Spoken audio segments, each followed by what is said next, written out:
Welcome to the very first episode of Founders Only. My name is Ron Baetyong. I am the founder and CEO of Podcast Network Asia and Pod Machine, and also the host of the number one business podcast in the Philippines, Hustleshare. So again, Founders Only is our brand new podcast that talks to, obviously, founders, right? We're going to be discussing the lives and the trials and tribulations of how founders cope in running their tech startup or any business that they have. So the reason why we created this podcast is because we feel like it's now time to get everyone back from the guests of Hustleshare to talk about the nitty-gritty of how to become a better co-founder and also a better entrepreneur.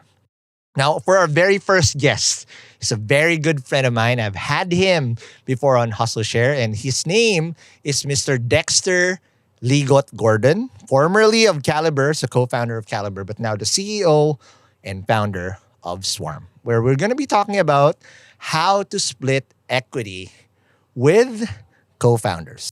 And this topic was suggested to us from our friends from Startup PH. We would appreciate if this is not the last time you asked. We will try our best to get all the best startup founders that have been here before and on Hustleshare in my very first podcast, and get them back here on Founders Only to zero in on topics that you want to learn. And soon enough as well, if you're part of the ecosystem and our community, we'll definitely have you here join us. And in this very first episode, it's all about talking about equity splits among co-founders. The very first example of how we really need to get this done is, how do founders split equity? Okay, is it equal? Is it something that you have to spread out across the board? We'll discuss that with Dexter. Second, and what is the trait of a good co-founder? Do you have to just be friends? And again, we're going to have to dissect that one by one. Third, and what happens when conflicts happen? Do you really just fight it out and whatnot? We'll have to discuss a lot of that. And lastly, and the most important thing, what is a job description? And do titles matter of a CEO? And are you ready to be a CEO?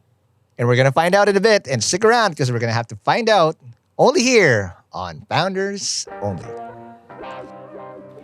Founders Only is brought to you by PayMongo, the payment gateway for business growth. PayMongo allows your business to accept online payments from customers through Visa, MasterCard, GCash, GrabPay, Maya, online banking, buy now, pay later, and many more, all with just one online platform. Sign up for free at paymongo.com. Also brought to you by Qapita. Qapita's software solution seeks to automate the equity management process for startups, including workflows around cap tables, ESOPs, due diligence, and transactions.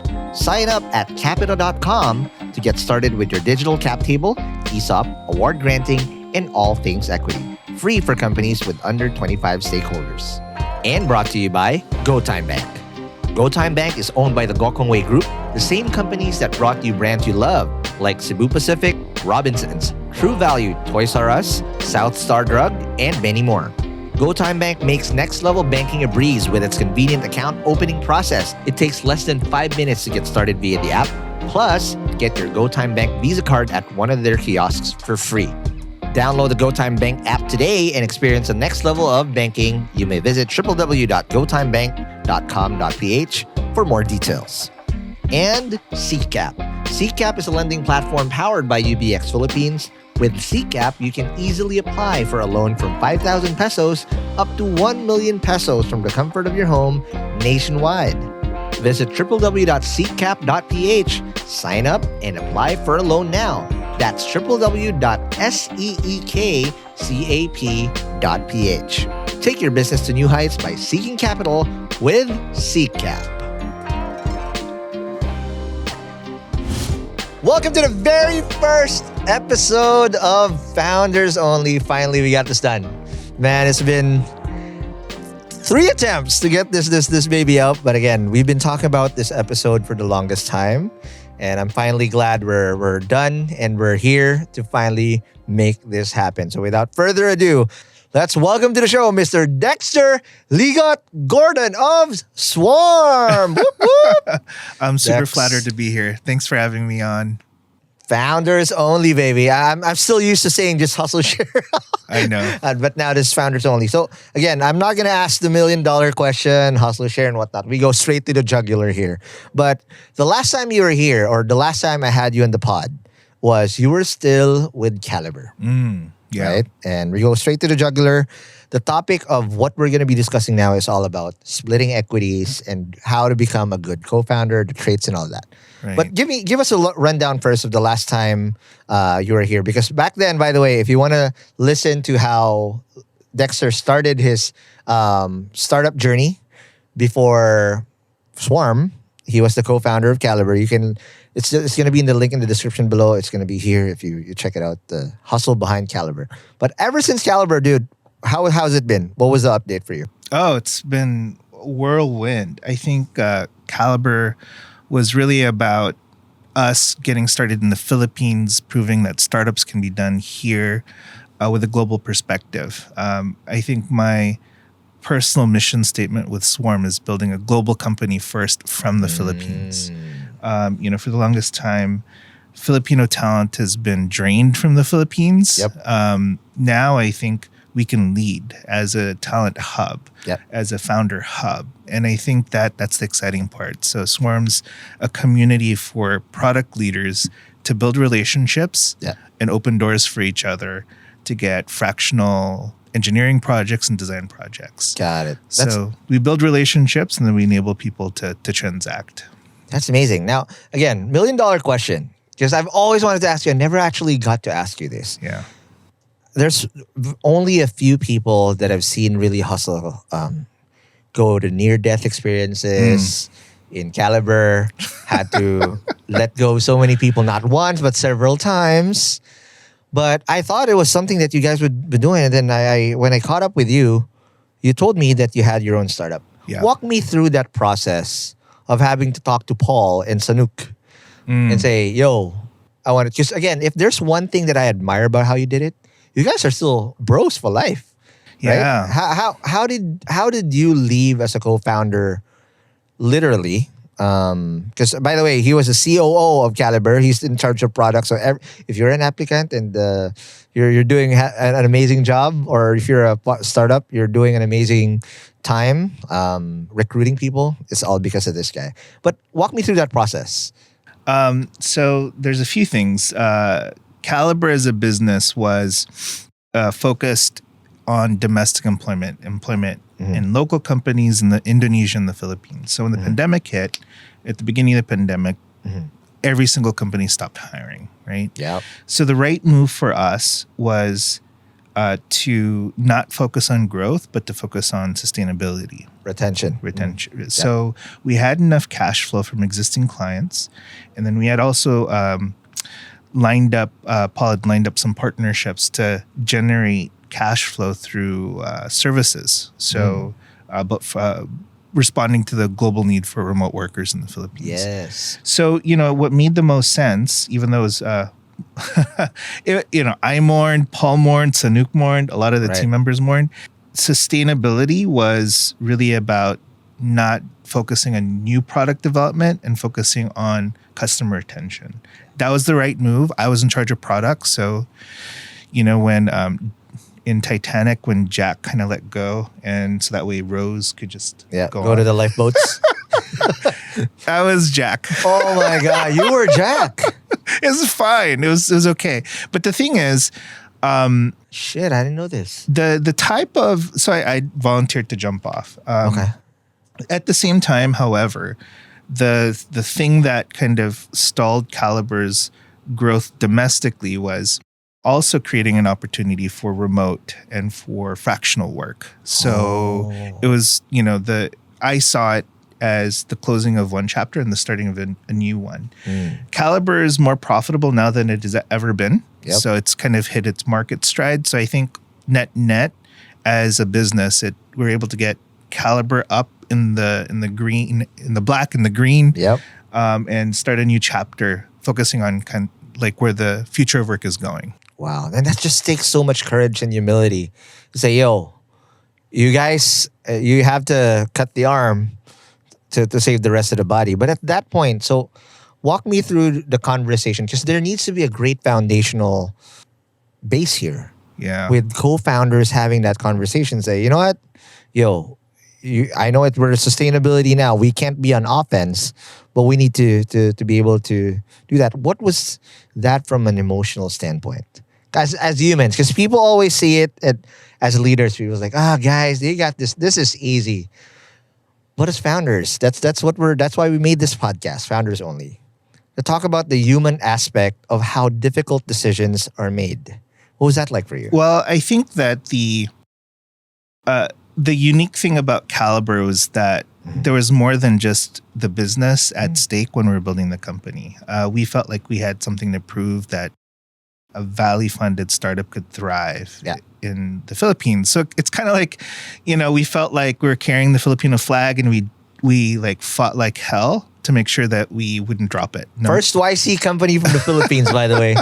Ain't nobody done that after. I mean, they're the first, and then of course there's a wave of YC companies after that. But you guys really put the flag out there. So we probably did more. We put more effort. We put more like sweat and tears into the business beyond the economic interest that we actually had in it, right? So we were emotionally attached. Yep. We attached our identity and our purpose to Kalibrr's success because we wanted to prove more, And I think, we're not the only ones. We just didn't want to F it up, right? Yep. That fear of fucking it up. Yeah. It's more than wanting to be successful sometimes. Right. You just don't want to blow it up and be dead. And I think that's why it was, there was a process when, the business decision was fairly straightforward. You could go from red to black in 2 months. Okay. Well, if you're just a spreadsheet founder, that's a very easy decision to make. Yeah. But I think... there's a human component to this, bro. So it's like the commitment that I had to Paul and Paul had to me, no one's jumping off until the end, right? And I think a global pandemic kind of sounds like the end. Wow. So it was the right move at the right time. I was the one who brought it up. I was the one who advocated for it. We had tried to figure out like if we could achieve sustainability before, like kind of parting ways with the product team, but it wasn't. And I think that, it allowed us to be able to get everyone else kind of positioned in different companies. I think most people were able to help get jobs, or the Kalibrr network was able to help folks get onto their next thing. And then I pulled on a number of folks into Swarm. Got it. So now at this point, describe to me, what was it like being in limbo for a bit? Or did you have the Swarm idea already at the back of your head before you even jumped off? What was that like? Because again, his co-founder, so the reason why Dex is the perfect guest for this topic, which we're talking about, obviously, how to find the right co-founders, how to split equity with co-founders, and shout out to the guy that requested this on Startup PH, by the way. Because he's had multiple iterations of this, where again, the YC-backed Kalibrr, and then also now another co-founder, which is used to be his colleague who worked under him in the product team, which is Alexis, right? What was that process like in doing Swarm? Was it something that was brewing in your head before that, or is this something that came through after you decided, all right, I'm gonna be Jack Byros? Yeah. Was that it? I'm gonna be Jack, not jacked. That's the goal, right? Well, you gotta be Jack though. I think that kind of connecting to the last time we spoke, one of like my purpose statements, one of the things that is very embedded in my identity is thinking about how people meaningfully connect to work.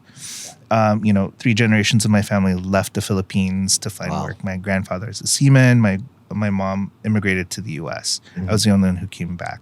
So I think I'd always was fascinated with this problem. How do people prepare for work, get access to high-paying work? And I was in love with that problem. I was committed to that problem. I started my career in government. Kalibrr was focused on talent matching here in the Philippines. Now, the definition of careers is changing from long-term or even just exclusive commitments to a portfolio of work opportunities, simultaneously.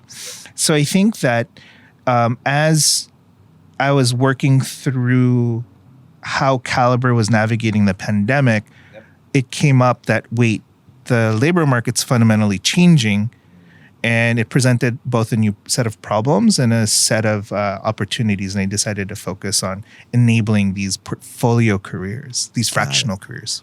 All right, now let's talk about co-founders. Yeah. How did that come about? Where you have the Swarm product, you have the problem is personal to you. Yeah. And of course, you've had a good gist already of what a good co-founder is because you were ride or die with Paul. Yeah. Until you had to like go and be Jack. What were you looking for in the next co-founder? And again, this brings us to the main topic of this podcast, right? What were the traits you were looking for, knowing what you know now? Because this is not your first rodeo in looking for a co-founder. And how did that become Alexis? So it's Alexis and Aaron. And Aaron, by the way. So shout out Aaron. I've never met Aaron, by the way, yet. Okay, go. So I think the first thing, before even the idea came about, it was around values alignment. Yes. Do we see the world in a similar way? It can be agnostic to values type, but I think that there needs to be ultimately an alignment of purpose and having similar values, right? Because that's, I think, what is the foundation on top of which you can build a whole company, a Absolutely. whole future on top of, right? So I think values alignment first. Second is problem alignment. If you want to solve the same problem in the world, Alexis and Aaron really, they took on side projects at Kalibrr. Actually, when I was in the middle of the navigating how Kalibrr was going to handle the pandemic, there were friends of mine in the US who asked me to help them build a pandemic help center. Oh. And so I pulled in a few folks to help them do that. Yeah. And I think that this kind of like specifically the catalyst point that made me think. I pulled Aaron into that. I pulled Jiggy, who's another designer from Kalibrr, into that. We did it as a side project. Got it. And we're like, wait a minute, this is a real problem. There's real money to be made here. That was like a $40,000 project. What? Right? Wow. And I think that when we started to evaluate the reason why that was difficult for people to look for solutions in the open market, then we really kind of delved deep. So I think overall, when we were looking and thinking through, first, values alignment. Secondly, we wanted to enable people to have these fractional careers. Alexis did side projects. Aaron wants to have a lifestyle where he wants to, have multiple work streams at the same time. So there's alignment on the problem that we wanted to solve. Right. And then lastly is looking at complementary skills. I think that whatever the case is, I advocate for the founders having the skills necessary to at least get the MVP off the ground yourselves. Okay. Right? Because outsourcing your first idea or your first product, I think it helps you understand the contours of the problem solution fit. Yes. When you're building it yourself. And I think, so that's what it is. So I was effectively the PM, Aaron was the engineer, and Alexis was the designer, and we hacked at it. And that's what's special about the team, because you were very product first, right? A lot of startups, especially originating from the Philippines, is a mixture of service first, then find the product later. Right. Right? You guys were product people coming from Kalibrr, and you knew how to build stuff. But one thing I wanted to ask before we take our first break is, okay, there's this traditional triumvirate that I don't know if it's a myth or just the truth. They always say that, you had to have the hustler, the hacker, and the designer. Okay. Right? In those three tenets that you said, so obviously, again, the problem solution fit. No, wait, the founders having to be aligned with the the problem that you guys have. That's right. And the values, obviously. And then the last one, I forgot what you said, but complementary skills. Was that the traditional triumvirate that you're looking for? Or was it more skewed up that it's different, but there's just no redundancy over the complementary skills that you guys had? Redundancy is okay. I think that what's most important is that you have the complete set of skills to push out. What were those skills that you needed to have specifically in that triumvirate, or the three of you guys that needed for it to ship out? So my role was to be able to attract potential clients, potential So sales. so The sales, most important thing. to be the evangelist to attract Yep. more like community members. Alexis has a podcast. He has a following in the Shout design out. space, so he's attracting a lot of the folks like That's a solid influencers. community too, by Yeah. the way. And we needed an a technical leader who both can build and also build an organization, right? Got it. So I think that that was the triumvirate that we needed in that case. I kind of want to push a little bit back on. It's okay to start services first. The first year for Swarm, in order for us to understand what was the solution and what our anchoring point was, we started with very basic software, Okay. but 50%. It was auto manual, Manomatic. manumatic, right? Before we started to build like kind of software systems, which are very difficult to dismantle and reconfigure once it's built, we wanted to build incrementally, Right. but start with low code and services or manual operations. So that way we could learn what is the most important problem that we needed to solve. That is amazing. And now let's take our first break. And when we come back, we will now do a deep dive over how to split equity over co-founders. Because again, you've seen the YC part, you've been with Kalibrr, and of course, you've also done with Swarm. What's the right way? Because again, a lot of young founders are very dumbfounded on it. And again, I don't think there's one way. And we got to discuss all of that. But let's talk about that more after the break. Hey hustlers, are you tired of bank transfer fees and low interest rates on your savings? Say hello to GoTyme Bank. GoTyme Bank offers interest rates 50x higher than traditional banks. Enjoy this rate on your savings. No minimum amount, no deposit caps, and no tasks or missions to complete. With GoTyme Bank, you can make quick and secure transfers to other banks with 3 bank transfers per week. Plus, earn Go Rewards points and redeem them as cash with a simple tap in the GoTyme Bank app. Experience the next level of banking with GoTyme Bank. Download the app now or visit www.gotyme.com.ph to experience next level banking. It's GoTyme. Hey hustlers, it's a brand new season and I have a brand new tool that will help you scale your startup properly as you grow your team and give them equity eventually. And if you want to have a record of ownership management, efficient equity workflow, and award grants digitally, Qapita has you covered with CapMap. CapMap is designed to enable cap table and ESOP management, as well as digital share insurance for companies across South and Southeast Asia.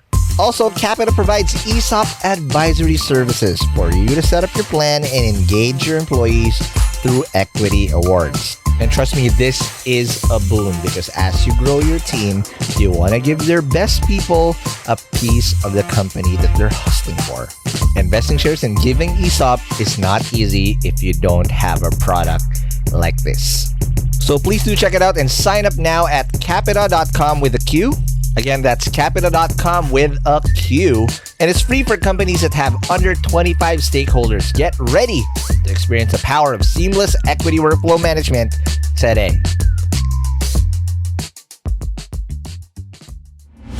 And we're back from the break. We are still with Dexter Ligot-Gordon of Swarm. Always weird to say Swarm because, again, I've always known you as my man from Kalibrr. And again, just a little bit of a tidbit. I said this in the OG Hustleshare episode I had with him and Paul. I've had 3 startups now. All 3 I built because of Kalibrr and through Kalibrr. I'd say 80 to 90% of all my hires. So it just goes to show how great the product is in terms of what is actually our producer here for sure. It came from Kalibrr, right? Oh, okay, awesome. Oh, shout out. There you go. Okay, so dude, I want to now understand the elephant in the room, right? The most important question that got thrown at us and why I think this is such a foundational conversation that we should have. How do founders split equity? Okay. Now, there again, I've seen iterations of this where a certain founder has a bulk majority, a certain co-founder, and it's always a very difficult topic to talk about, especially if you're a first-time founder. Yeah. Walk me through, Paul. Walk me through what you did with Paul and whoever you had, but more than that, what are the basics of how to split equity, knowing what you know, Dex? Okay. It's a little confidential, but no. Okay, no, just we don't have to go talk about cap tables. But no, it's fine. Okay. So essentially, with Kalibrr, I didn't join as a co-founder. So I started as an advisor, then as an employee, and then once I committed, essentially I earned you vested more and more equity share. God, right? I didn't know this. I thought you were there from day one as a co-founder. Yeah, no, and I also didn't know what I was doing. This is my first time in a tech company. Got it. It turned out okay. It turned out really well. Absolutely. Yeah. So there's two dimensions when you're thinking about co-founder equity. Okay. First is economic interest. All right. The second is control. Okay, let's dissect those two. What's economic interest and control? So economic interest is essentially how much it's how much you the proceeds and the value of your share. So it's essentially like how much of the pie do you own? You own, right? Yeah. So I think that the way to think about the reason why I distinguish it is what the value that you bring as a co-founder should be commensurate with your split of the pie. Okay. Got it. So this is not about the other. I'll talk about control in a bit, but whatever the context, whether if it's like Eastern or Western, there's a difference. I think that's what the difference is. Yeah. What you bring to the table, like if Alexis is younger than I am, but he brings a whole lot of influence. And a whole audience with him that helped us build Swarm. So we actually had very similar equity splits between me, Alexis, and Aaron. I'm like, wow, almost twice. That's the YC model, almost. Exactly. Now I think that again, it comes down to like how much value you place on what each person brings to the table, and I think that can be objective and it can be measured. Now, where there's a very different like YC view versus a say Eastern view that I see more Eastern with more prevalent with Eastern founders, Eastern investors, is there's a clear, they want to see clear leadership. Yep. Right? Where the buck stops. Exactly. So it's both whose head is on the line when the shit hits the fan. And I think exactly. So from an investor point of view, like many of the Singaporean-based VCs, institutional investors, will want to see that somebody has enough equity shares such that they can drive the decision-making of the organization. Correct. And that they can be held accountable. Gotcha. Right? So I think, the values that are at play here is I think in like Eastern markets, it's more common to have authoritarian top-down leadership decision structures. So I think that's kind of what investors want to see. And I think that's in some ways the expectation. People are more cool with that. Correct. In this market. In the Southeast Asian market. Whereas in YC, it's an equal split across the board. That's correct. As well. I think that there's the caveat around that is like if somebody is like very, very junior, but has somehow become a co-founder, it's understandable that you won't be equal split. That's why I said, it's around economic contribution. But I think that it's more common in Western markets, like in the Valley, to see kind of democracy and that the asymmetric ownership will lead to conflict. Absolutely. Right? And there will always be conflict, by the way. I don't care what your splits are. Yeah. There will be conflict, and we will be talking about that later. But I want to understand now. Okay, so let's talk about the pros and cons of each. Because you've seen, technically in Kalibrr, this is more the Eastern side because you came through and you earned your equity through vesting.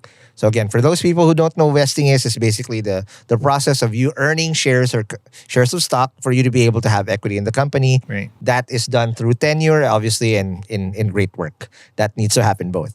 Whereas in a equal equity thing, there's still vesting. By the way, this is a fail-safe option because at the end of the day, everybody comes forward with the best foot forward. Yeah. But the real game happens once we start hustling. Right. Exactly. Right? And not everybody makes the cut because at the end of the day, some people will fights will happen. Every time. It doesn't matter what startup you have. And that's where the foundational pieces that you mentioned Yes. before the break come into play, really. Because, again, we've seen the bad side of this, the good side of this. But now I want to understand, Dex, bro. In your point of view, what do you think are the pros and cons of each model? The Western model, equal split, a nice even pie.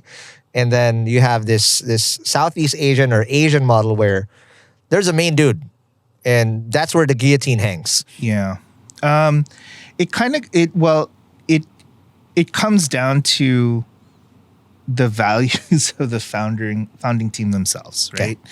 So in the case between me, Aaron, and Alexis, and actually I saved actually a very big reserve to pull on a fourth co-founder, which I did. Sabrina, she actually led, and she was the lead sales engineer for Slack for the enterprise segment. And that's important. You need to have that extra pie, so 25% across the board for your ESOP. That's so right. that everybody that works for you at the start gets a piece of the pie, the same way you did it for Kalibrr at the start. Exactly. And actually what I did was I had a larger ESOP pool to get somebody in at the co-founder level. Nice. So, that was a deliberate kind of pre-envisioned, pre-planned thing. So at the end of the day, we're not exactly even. Like I have a little bit more, but not a lot more, right? Not like massive to the point that you can trump them out. Yeah. Well, my personality-wise, I couldn't.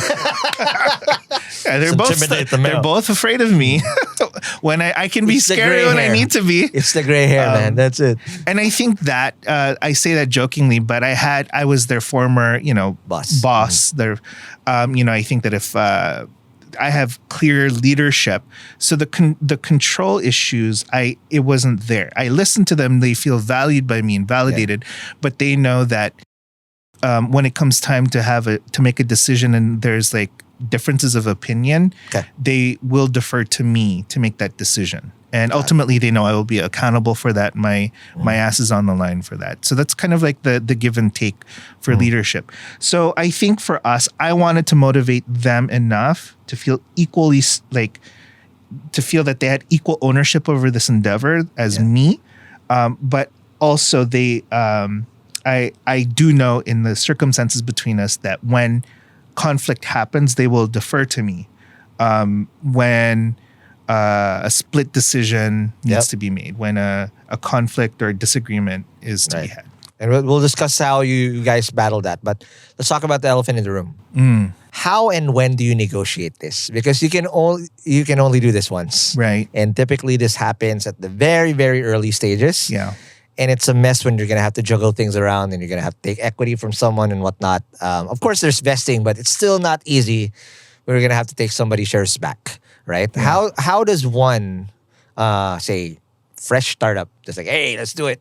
I mean, there's a cop-out. I've heard versions of, hey, let's do YC equal split, but down the road, they regret it, right? But on your end, how do you properly negotiate who gets the slightly bigger pie and whatnot? What are your tips about those? Well, I think, so what I recommend before you decide to jump in and be a co-founder with someone, that's a lifelong, almost, it's kind of like marriage, right? Yep. So it's even worse than marriage sometimes. Right. There are days that you hate your fucking co-founder, by the way. There's some days that I'm sure my co-founders hated me. Throw me off. But you're in more. Too late. I think that so what I recommend is that fight some battles together before you kind of become co-founders, right? Do something difficult and hard before you actually say, okay, well, let's be co-founders. Because I think it is arbitrary to say you get 51%, well, you get 34% and I get 36%, right? I think that that 2% might make a lot, might be worth millions of dollars down the line, but knowing this in advance, it's kind of splitting hairs. So I think that if the concern is you don't have enough trust or know each other's capabilities enough to have that conversation, I think take a step back, do something, whether if it's a consulting project together, do a hackathon together, do something where you have to solve intense problems. and you have to work through something difficult before you get to that point. Correct. So then it kind of comes down to, okay, when you have the negotiation around equity, you know, is the model that you're pursuing, do you want a clear authority figure who will be the end all be all in terms of, you know, typically that person will have 51% in any decision making scenario, or do you feel that you are more equal and you can form a consensus, or at least have a facilitator that if there's a difference of opinion, that person can take over. So I think it kind of just really comes down to the dynamics between the founders. I mean, I know that there are founding teams who it would be a disaster if they did an equal split. Yeah. Right? Because they would just be pointing at each other to say, hey, okay, who's going to move? Nobody's going to make the final decision. Let's try to make everyone else happy. That doesn't work many times. No, and sorry, I used to believe in democracy. In startups, it's not a democracy. No, it's not. You can't. It's never a democracy. That's why you can listen to all this feedback, but somebody's got to call the shots. And you're right. You have to have that first battle scars together, because also through that, you'll realize the natural pecking order of things. Right. Who has the biggest appetite for risk? Who has the ability to really will in? It's like, all right, stare death in front of the face. I'm like, yo, I'm all right. I'm gonna will us do that. And at the end of the day, just going back to my sports analogies all the time. Yeah. 10 seconds on the clock, you're down one. Who's going to take who has the balls to shoot the last shot and win it for the team? I know, right? That's when it matters most. Yeah. To summarize my view on this, I believe that from an economic point of view, you should have the portion of the pie that you can contribute to the growth, the economic growth. So if someone's more junior, they should have less. If they can contribute, they should have less. But what needs to be absolutely established is one person needs to be accountable and have the authority overall, right? So I think that's probably my view on it. What it comes down to percentage-wise and ownership, that's a matter of like economic contribution, economic value, but the authority has to rest on one person's shoulders. Yeah. And one thing that I wish I knew sooner, and this didn't exist back then because I didn't have anyone to bounce it off of. Dude, there's so many people now in this founder ecosystem that if you're not sure, don't jump the gun, because this is something that you mess up at the start. Yeah. It's going to be hella messy down the road. Ask for people's advice. A lot of the startup founders that I'm going to have here in this podcast, that I've had in Hustleshare, are more than willing to guide you through. But always take it with a grain of salt. Yeah. Don't take it as an order. You want to be like, all right, that's a perspective, and make that decision, come clean. And then one thing that needs to be important is humility. Egos that are left on the damn door, because those are what will make or break the company, especially in conflict. And we'll talk about conflict now. Walk me through how you resolve conflict, because there's going to be conflict, and I bicker a lot with my co-founder in P&A, Joseph. So shout out to Attorney Joseph Acuña. There you go. But at the end of the day, we all know that we're only trying to win the same game. There's differences in opinions, but we're trying to win together. And again, there's a lot of humility that comes into play, and a lot of maturity that needs to do that. From your experience, you've had two tries at this. What's it like in situations like this when, number one, you're working with someone almost your age or almost the same age as you? That's a different bickering that and by the way, you share the same office, by the way. That's intense. Same room, my God. I cannot do that with Joseph. And now you have a younger co-founder that used to work with you. Right. So I think that the first parameter is how much time do you actually have to resolve? Because if it's like, if you have to make a spot decision, whoever's in authority takes the lead.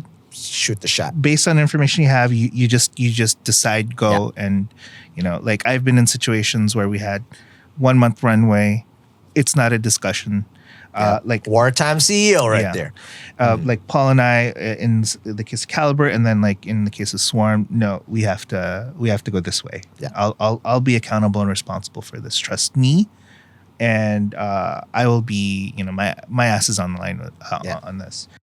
I think that there have been most of the conflicts that I've had are disagreements around strategy and the direction, like what is the value that we're creating for the customer? What is the market that we're chasing?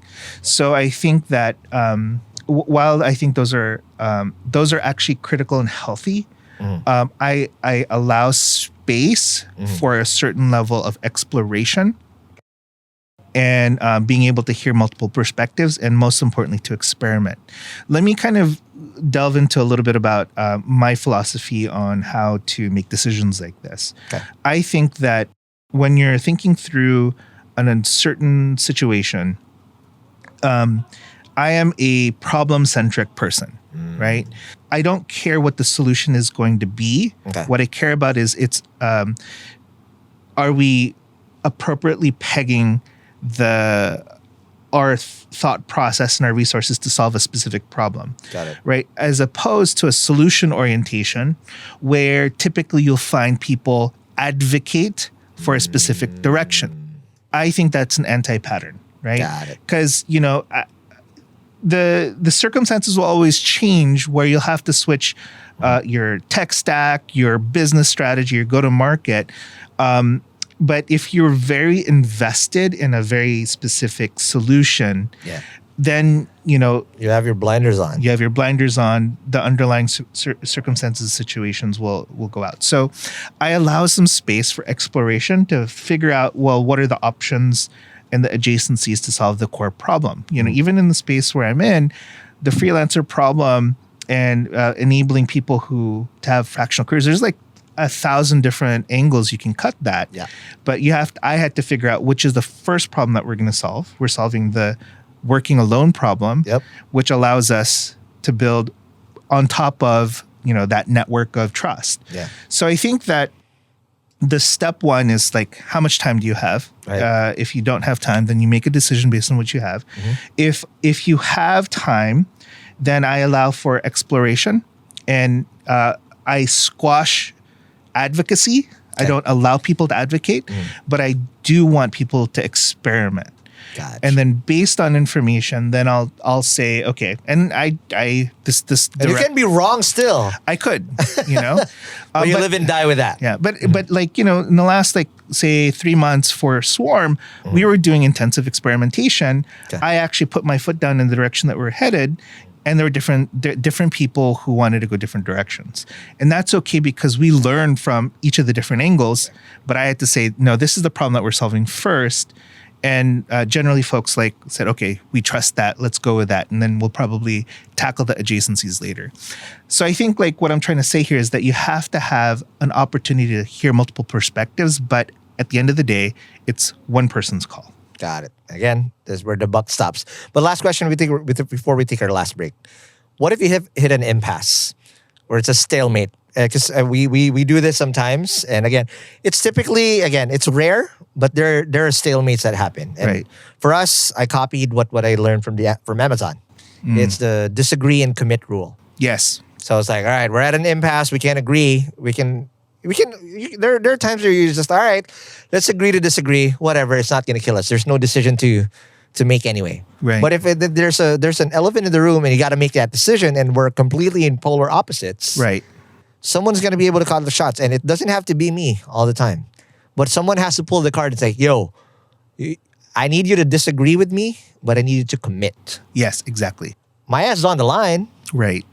I'm not 100% sure about this, but I think this is the way. Right. And that's what I learned from, when you pull that card, disagree and commit. I disagree, but okay, I commit 100%. I'm rallying behind you. Yeah. And over the past few months, we've done that. I pulled that card. Joseph pulled that card. And thankfully, we're still alive today. Well, and it's empowering to know that people who don't always see, who had a difference of opinion, will still like rally behind you. It's a very empowering thing when your partners, your co-founders, and even your team members will support you in that way. For you guys, how do you do it? Do you have the same rule, or are we just copying what's out there that works. I think that's a very consistent, like, I believe that is how our team works as well. Perfect. Like, even amongst my co-founders, there are times at which they disagree still now for the specific direction that we're headed. Right. But again, like, they're committing to taking that next step. The most important thing is, especially if you're the decision maker, you're the CEO, you cannot allow your team to get stuck. Nope. Okay. So what's better than, taking in and like kind of endless debate is take a step forward in a direction that's your best shot, then assess along the way. Right. And I think that people have realized that, my team members realize that at each reassessment point, there's opportunities to tweak and to be heard. Right.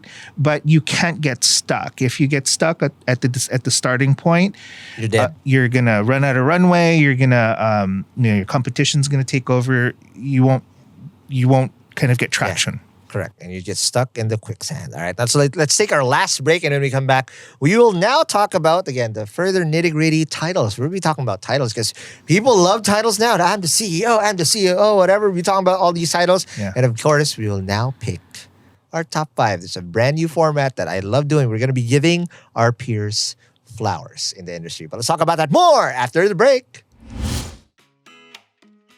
Hey, hustlers, I know how difficult it is to do fundraising at the moment for any startup or any business. And especially given this market where investors are afraid to write any significant check that would help your startup either scale or extend your runway, your options are very, very limited. But don't worry, I think I found a solution that just might help you. So if you're seeking capital for your sari-sari store, online business, restaurant, or startup, SeekCap's got you with a 24/7 fast and easy online loan application process, minimal paperwork, and real-time updates. Say goodbye to long lines and long waits with SeekCap. UBX Philippines' online lending marketplace for micro, small, and medium enterprises. Choose from a wide variety of loan products from 5,000 pesos up to 1 million pesos from trusted lenders. With SeekCap, you can apply for a business loan that's tailored to your needs, whether it's for capital, production, operations, or expansion. And check this out. You can apply anytime, anywhere in the Philippines. So what are you waiting for? Sign up at www.seekcap.ph. That's www.seekcap.ph and apply for a loan now. And we're back in the break. We are still with Dexter Ligot-Gordon of Swarm, who then told us amazing input about how to choose the right co-founders and, what are the things that we need to do to split equity. So again, shout out to our Startup PH community. And again, if you want to be part of Founders Only, this is not a one-way street. Don't forget that you can like, comment, and subscribe. We are on YouTube now. This is so weird to say this, by the way. I am not a YouTuber. I'm a podcaster. But if you're here, please don't forget to like, comment, and subscribe. Ask us anything because these questions that I'm throwing now technically are topic-driven, and I look at my whole Rolodex of former podcasts that I've had on Hustleshare, and I pick the right people and then compile your questions and ask. But down the road, you can also be part of this by going and joining the Hustleshare and Founders Only community on Facebook, because that's where we will be interacting. I'm your guy, all right? I'm just going to be dishing it out for you. And down the road, when this becomes bigger, we will have live recording sessions of Founders Only, with 500 million as a ticket price. No, just kidding. It's going to be free. But to do that. But all right, dude, I want to now understand titles. And this is something that I see a lot of the youngins get super duper obsessed with. I am CEO. I am COO. Yeah. And whatnot. Does it really matter? And for in your opinion, what do you think goes with the title? Because for me, I always say it, man. Everybody wants to be Batman. Right. But not everybody has the balls to be Batman. Because say, if you want to be CEO, dude, the buck stops with you. Yeah. Your ass is on the line. Your reputation's on the line. Everything stops with you. Right. Right? And everybody wants that glory, the glimmer of it. But when shit hits the fan, dude, you can't be like, oh, I'm not responsible. I'm not going to do it. No, so... And there's nothing wrong with other titles. That's just me. But I want to get your perspective on this, bro. what do you think about this obsession of people now being CEO or COO or whoever, whatever title they want to bring? Does it even make sense? Well, yeah, I think that CEO, probably the only title that really matters at the beginning stages is who's the CEO, because internally, externally, that should establish the authority and leadership. I think that beyond that, there's only one circumstance where I think titles matter materially, and that is whether or not you are selling to people who care. Yes. I think that both, like, so, you know, I know like Expodoc, they're a bunch of 20-year-olds, right? Right. So and selling into a very traditional industry. So I think having a title when you're sitting across the CEO of a shipping company or a logistics company, that matters in that transaction. So in that instance, the titles do matter. Mm-hmm. I think that when we're selling to conglomerate heads in Indonesia's Kalibrr, the title of like who you are sitting across and who you are Needs to match, matters, right? Mm-hmm. So I think that in that case, like when you're selling, that's probably the only material time. Okay. No, they're in the early stages, titles are pretty much crap. Yeah, absolutely. Because you get to do everything. Yeah, exactly. Right? There's no job description for a co-founder. I And mean, you know, it's a bad sign already. Yeah. If at the early stages someone is not willing to roll up their sleeves and not clean the freaking door or clean the floor and do the stuff that, you know, co-founders do, because nobody can do that, right? I mean, like I do filing. I send out, the taxes. I mean, like I vacuum the studio. Okay. yeah. If it's not, and I guess it is. I would say, subjectively speaking, people who care about titles, I'll understand Red flag. why. Right? I'm like, why do you care about it? And then, it's a red flag for me. Yeah, absolutely. And that's not going to be a fit with that, again, founder market fit. I like calling it that, right? Are you even the right founder to do this? Because at the end of the day, one of the biggest things that founders need to combat, and this never goes, it just evolves in a certain way, is our own insecurity. Yeah. You know, a lot of how sometimes we are driven to make the wrong decisions are fueled because of our own insecurity, whatever that might be. And this is just real talk. I still have my own insecurities now. I've learned how to cope with them, but I try to balance it out by being a good teammate. That who am I prioritizing? Is it me and my ego, or is it my team's well-being? Right. So, I think that's a really honest and I think dead on kind of observation. I mean, I think that when I have to check myself, like when I'm very emotional about a decision, like when I'm angry, the one discipline that I've developed is I always take a step back if I feel any emotion. Sleep on it. And just take a step back. Why am I feeling this way? What are the options here? Is this going to, I think that if you make decisions to win, if you are trying to prove someone wrong, that's your own red flag for your own self.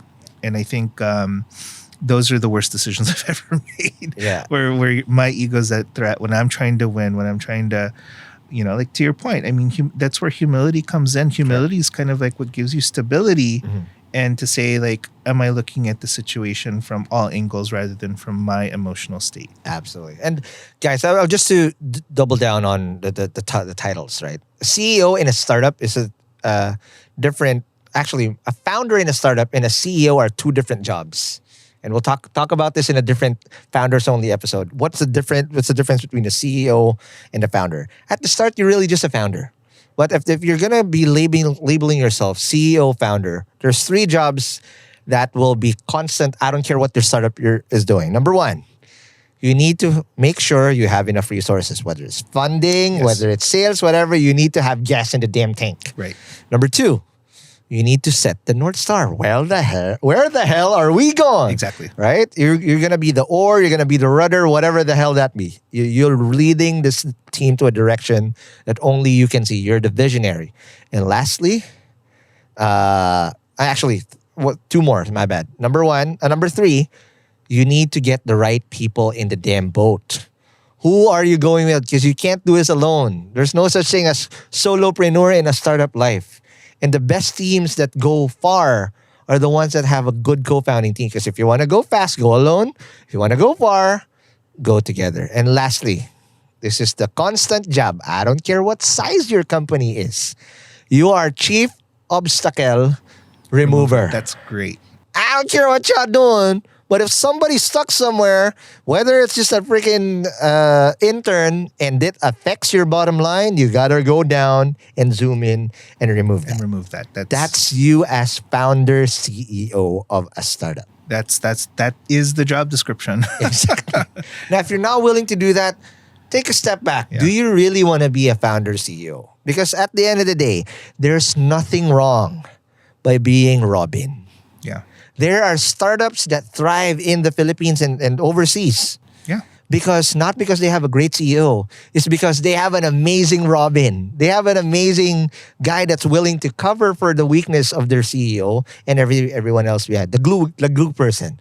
For us in PNA, I've had her ever since in any startup. So it started out with guest list, party file. She was my intern. And it became Chatbot PH.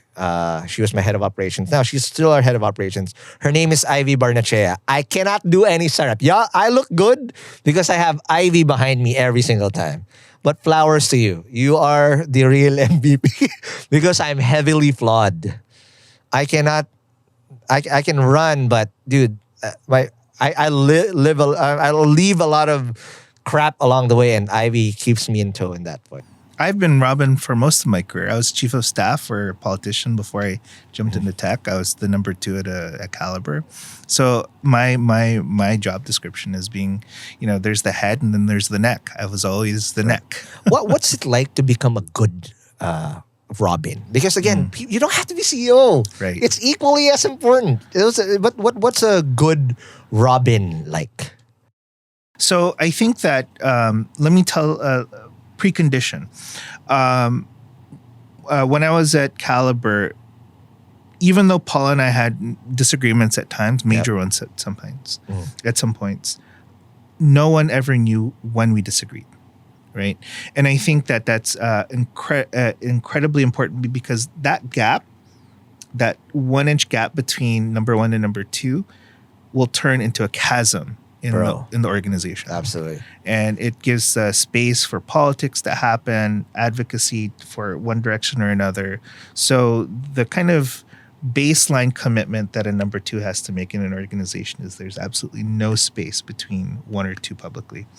A large part of this comes down to what is the complementary skill set. Paul at Kalibrr was the face of the organization. I was the ass. So he was responsible for externally selling, getting investors excited. Yeah. My job was to sit in the office, build the team, to set the internal organization. Like the peculiar thing about Kalibrr is that we're building a company with a very small nascent ecosystem. So we had to train our engineers, our data scientists, our AI engineers, our designers.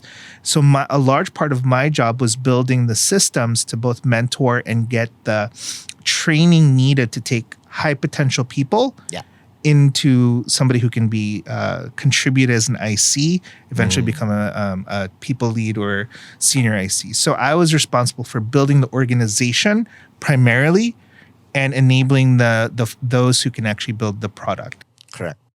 The second thing that I did was I was the domain expert. My background was in labor economics and workforce. Yeah. So there's a lot of people who contributed and led Paul ultimately with the product direction. But I was, I leaned into our differentiation and how do we solve the small problems? Like a large part of why I think Kalibrr succeeded was because we weren't solving the rational problem. We weren't solving the how many job postings can I apply to problem. We were solving the fit. Not even. Oh. We were solving the anxiety that I will not find the right job. So let me give you an example. What allowed us to kind of really gain steam is when we used AI to personalize job search. Oh. And the reason why that was a problem is because we noticed that people would take the first job offer. And when we asked, why do you take the first job offer, is because we don't know if there's something else that I like that's out there that's willing to hire me. Got it. So when we implemented AI to show them similar jobs in similar areas, and Get to hedge your bets. exactly. So you don't have to like lean in. So we alleviated that anxiety that there isn't a job out there for you, and that's what allowed us to attract the best talent. That's what allowed us to build a brand, and it's really solving for that anxiety that I can't find that one job for me. That's amazing. So I think like a large part of what I did was setting the internal direction, building the internal systems, the internal organization, while it was Paul's job to go out and take new ground, right? Makes sense. Now, when it's your turn now to be Batman, what are the things that you had to unlearn and learn, since you were a very nice ass? And if Sir Mix-a-Lot found you, you'd be like, "Oh, that's a nice ass right there," right? But sorry, if you're a kid, you Google Sir Mix-a-Lot, you'll know what That's 90s kids. they're an anaconda. The anaconda song that Nicki Minaj made popular.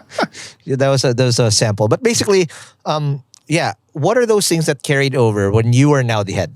Yeah. So I think like being able to understand the problem and work with the team to identify the solution. The most productive week that we had at Swarm is when we had completed all of our external experiments. Okay. And we pulled everyone, we went to LU and we facilitated a product design sprint.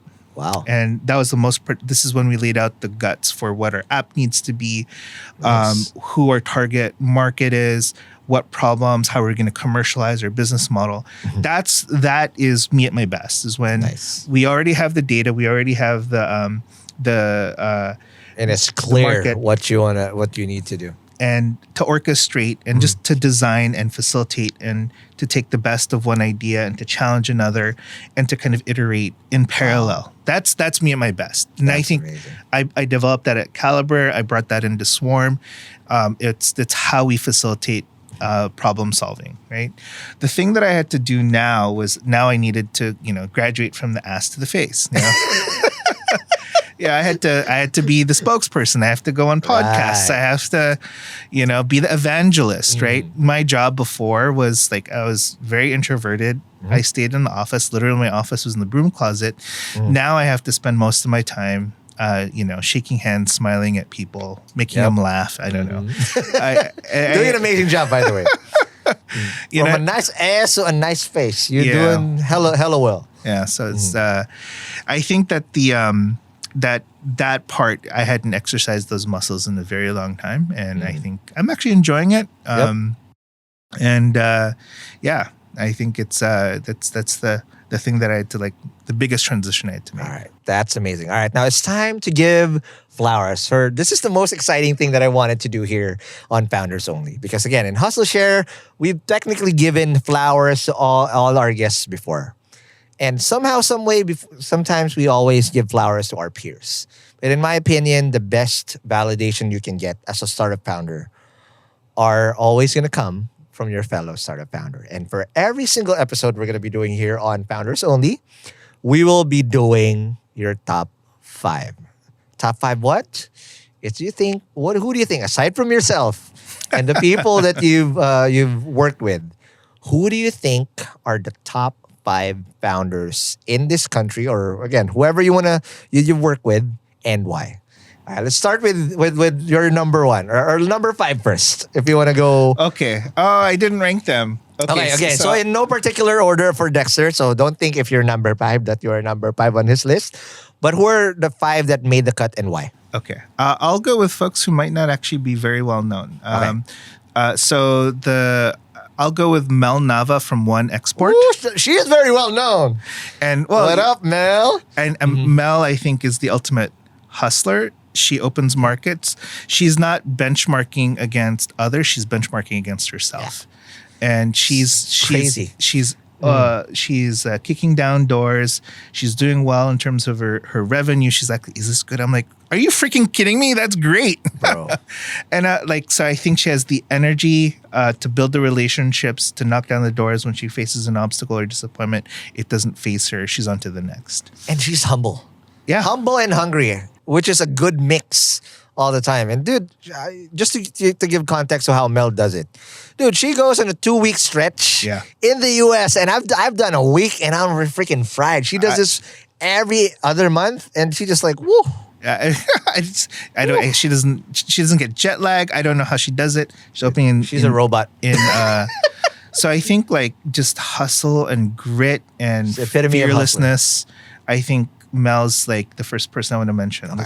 Next. Second one is a oldie but goodie. Okay. Who is it? Paulo Campos. Oh man. Paulo is, I think he's OG. I don't know if he's the first like global tech founder in the Philippines, but one thing above everything, if you look at the teams pulling together at Kaya Founders, dude, it's amazing. They are the best of the best. And now they have Ray Alimarong in there too. That's the e-commerce dudes are there. Their CTO is great, Mark. They have Toby from freaking Wavemaker. I think he's the one who's pulled together the Avengers.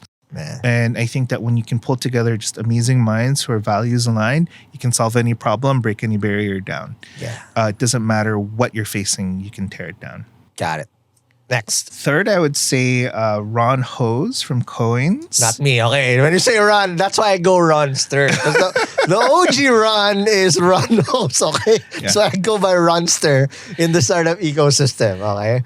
I think like I think Coins is one of the reasons why blockchain crypto really took he essentially made international payments possible using obscure technology in like the 2010s, right? Yep. And that obscure technology became this like global phenomenon. He's the one who onboarded me. I bought my first like little bit of Bitcoin in 2017. Yeah. And he's the one who onboarded me onto CoinsPH and onto Coinbase, like on my phone, right? So Ron comes.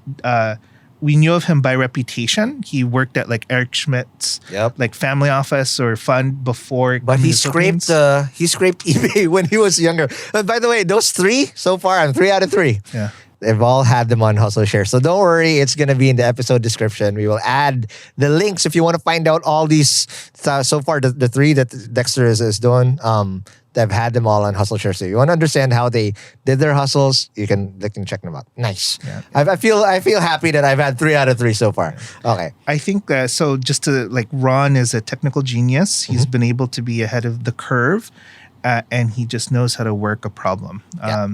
Fourth, I would say, is Louis Sia. There you go. Shout out PayMongo, who's finally supporting Hustleshare and Founders Only. And I think that that Louis does 2 things.